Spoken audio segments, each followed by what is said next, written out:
Hello, today I want to talk about energy and its relation to hypothyroidism and Hashimoto's thyroiditis.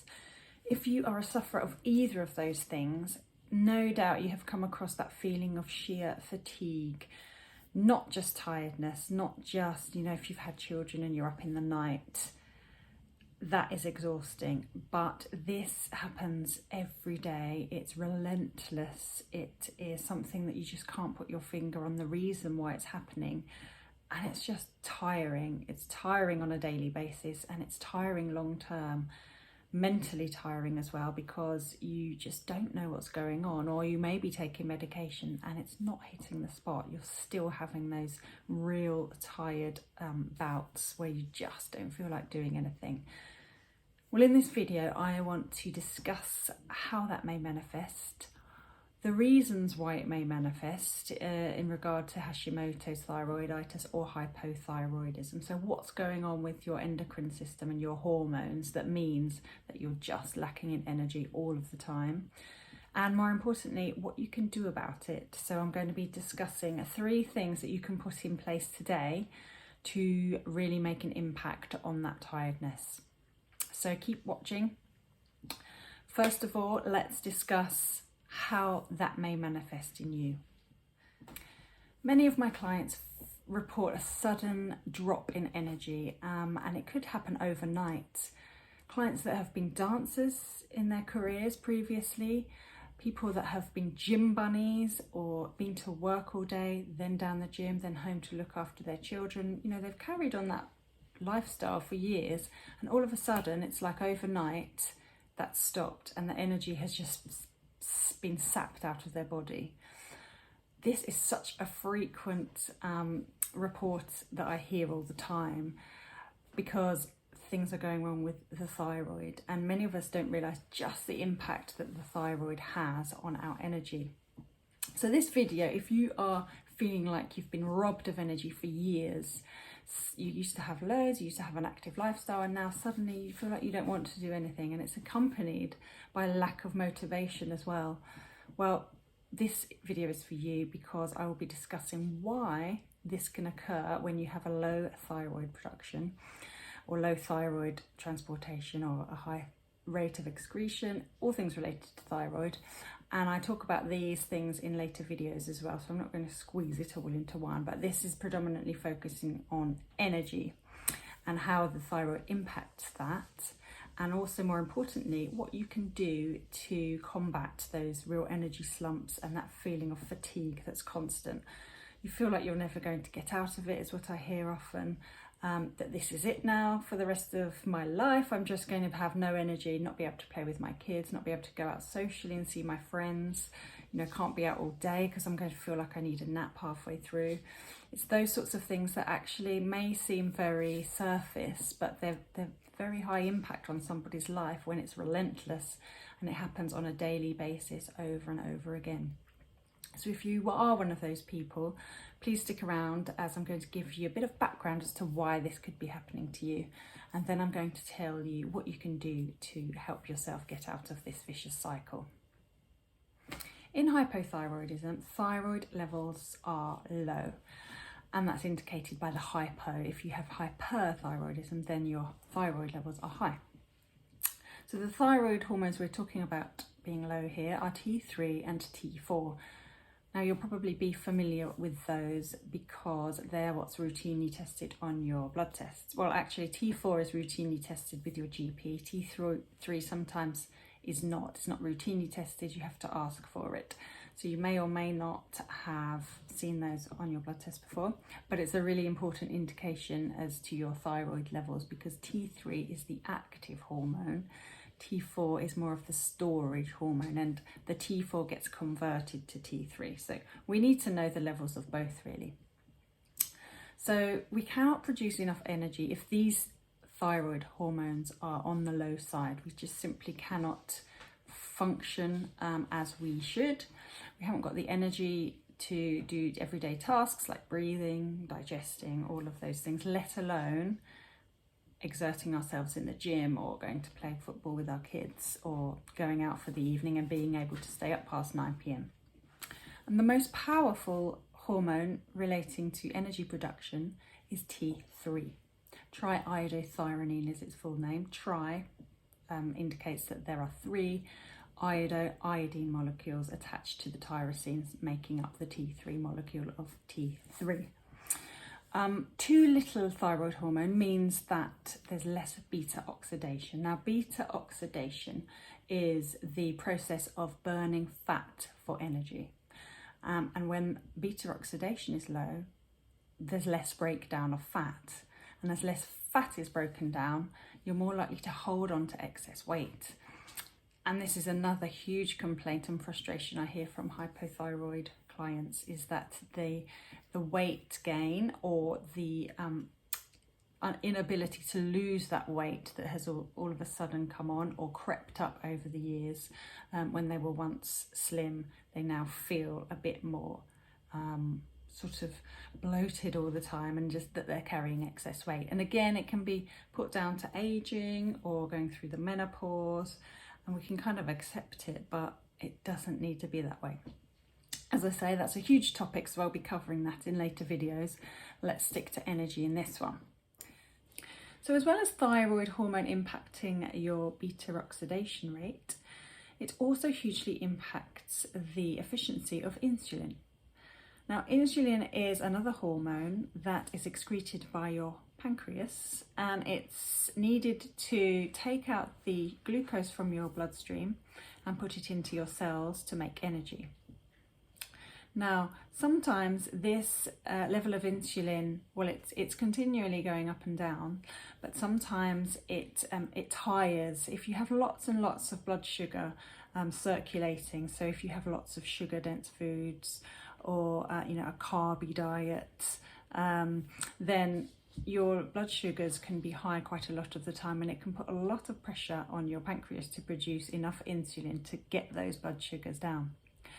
And over time, if you tend to snack a lot or reach for high dense carbohydrate foods, then over time your insulin level will decrease, or your cells won't be able to take in the glucose, and therefore you're not going to be able to convert the glucose to energy, and so your energy production is going to be low. And it's when these energy levels drop that you tend to find yourself reaching for those high palatable foods, those nutrient deficient but calorie dense foods like chocolate, crisps, biscuits, white bread, cakes, even things like protein bars, which may seem like the healthy option, but quite often and mostly they're loaded with sugar, and they just lead you to want more and more and more as your body relies on that sugar to keep you going kind of on a surface level.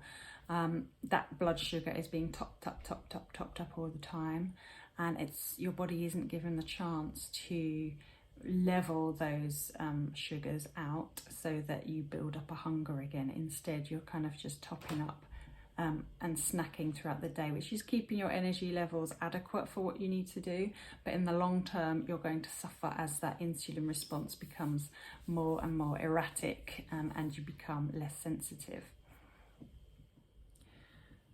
What's more is, if there is a high amount of glucose circulating in the blood, then the liver isn't going to get the signal that tells it to release the stored glucose that's it's been storing from previous meals, and so it's going to think, oh well, there's enough sugar in the blood, I don't need to release what I've got, I'll just hold on to it, and then energy production is also low as the liver is not releasing any more glucose.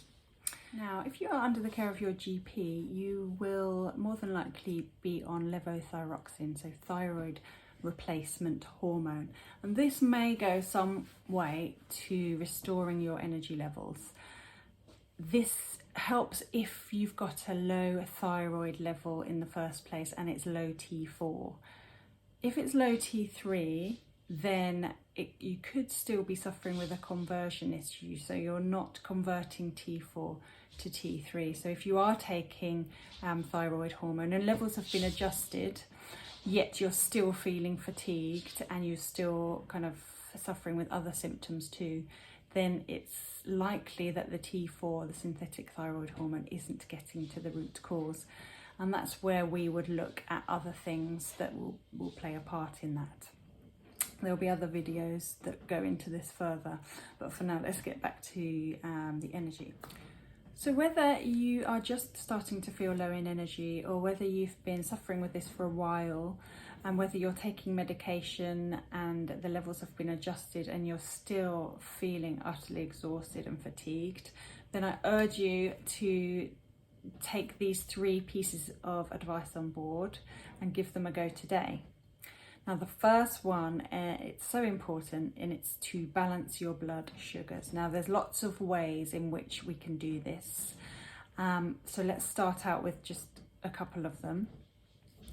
Making good choices at meal times is paramount, and what you really want to include at each meal is a portion of protein. Now the palm of your hand is a good indicator of a portion of protein for meat or fish.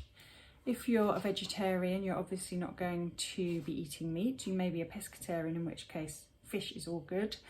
But if you're neither a fish nor a meat eater, then you're going to need other sources of protein, and you're going to need a wide range of those sources as well. So quinoa, chickpeas, nuts, seeds, eggs, they're all great sources of protein, and they should be included with each meal.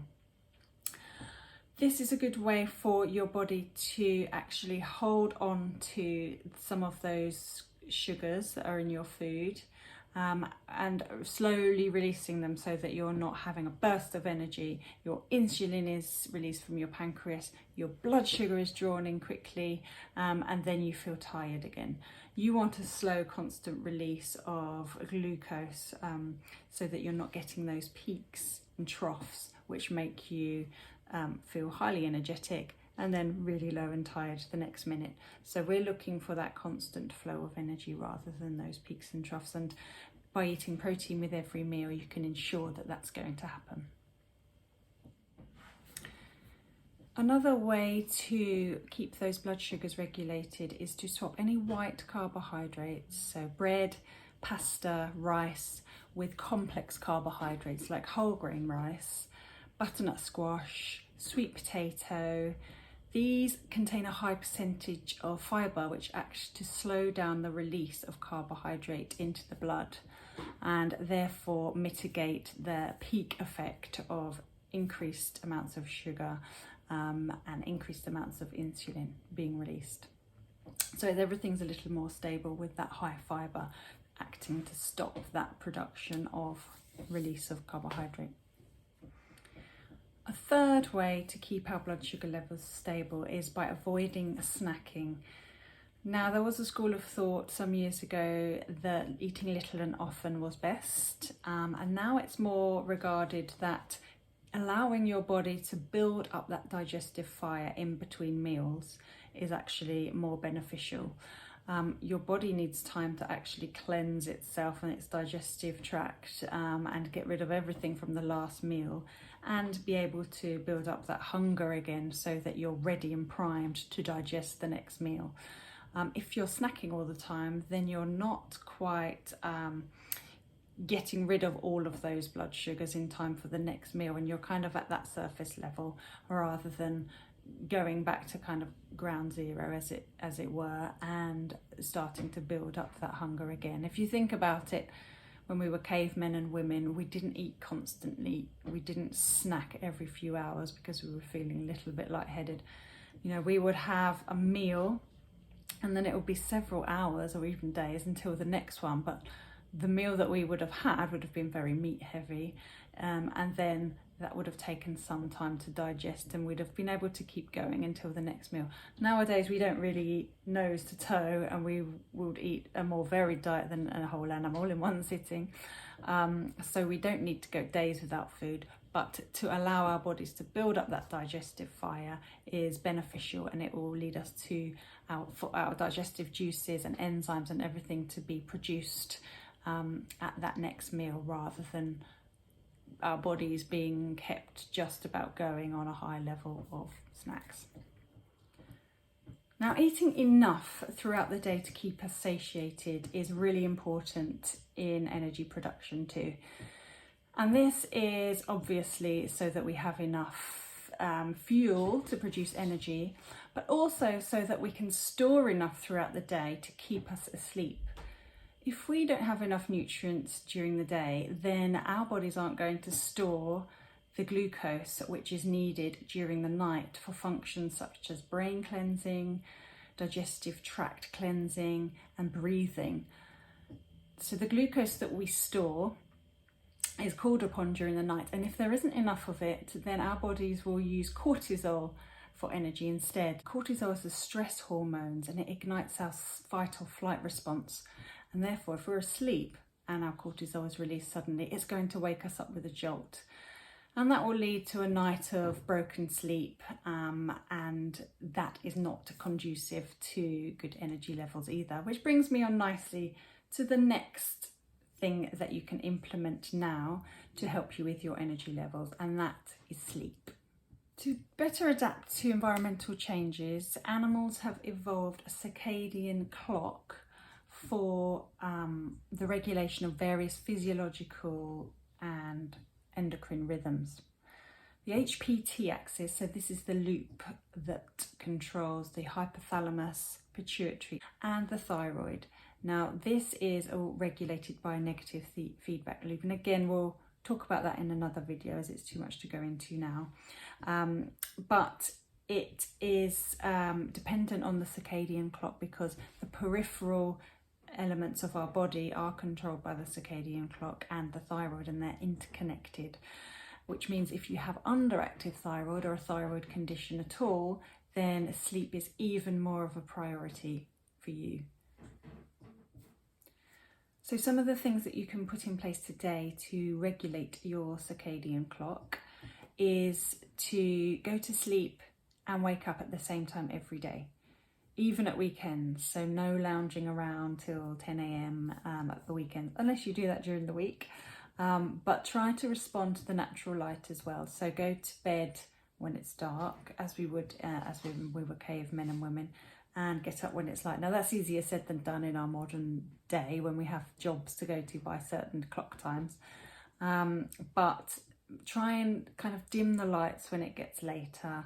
Make the environment more conducive to sleep, which includes not having screens in front of you up to 2 hours before bed. If you do have to because you work late or it's just the way your work has to happen, then perhaps get some blue light blocking glasses that you can just pop on when you're looking at your screen late at night. But ideally you'd put your screens away and you'd stop work a few hours before sleep so you can get into that parasympathetic nervous system mode and really sort of wind down, ready for sleep. In the morning, if you can, open the curtains wide, and even go outside if you can straight away to get that light in. Just get that light into your body so that your body knows that it's morning. It knows it needs to start releasing cortisol, and gets you ready and fired up for the day. So the third and final thing I'm suggesting to you today to improve your energy levels immediately is to increase your nutrient intake. Now there are various supplements out there that you can use to help with this, and I will go into detail in other videos. But the best way to get nutrients into your body, I believe, is through food sources. So let's start to really think about the foods you're consuming, and every meal counts.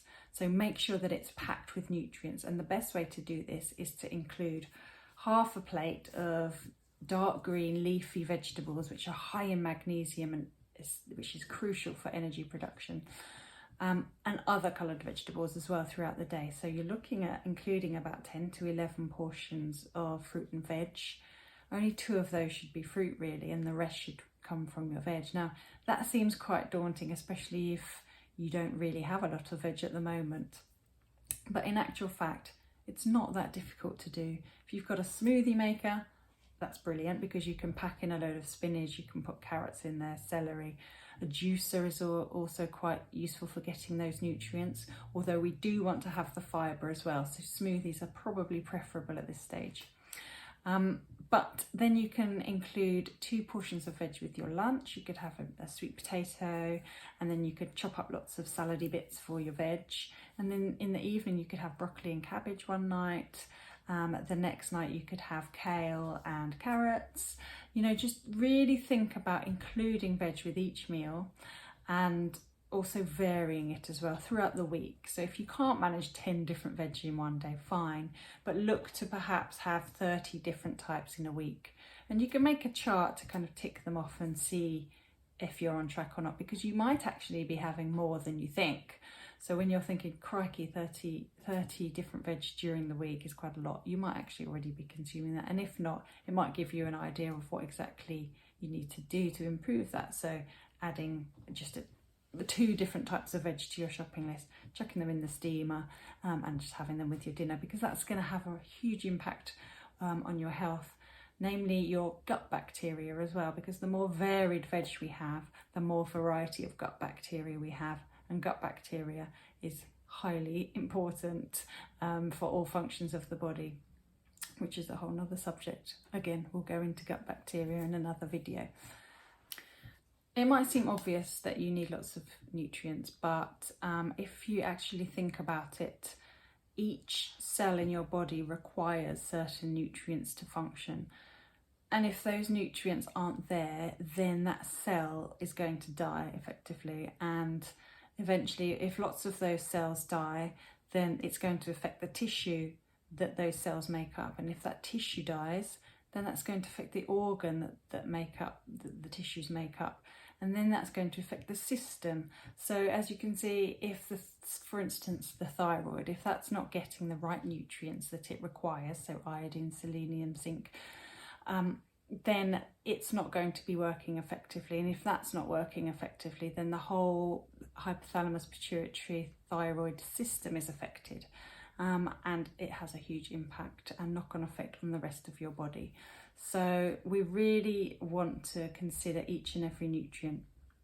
And one of the main ones, as I've just mentioned, is magnesium. And as I say, you can get this from a supplement.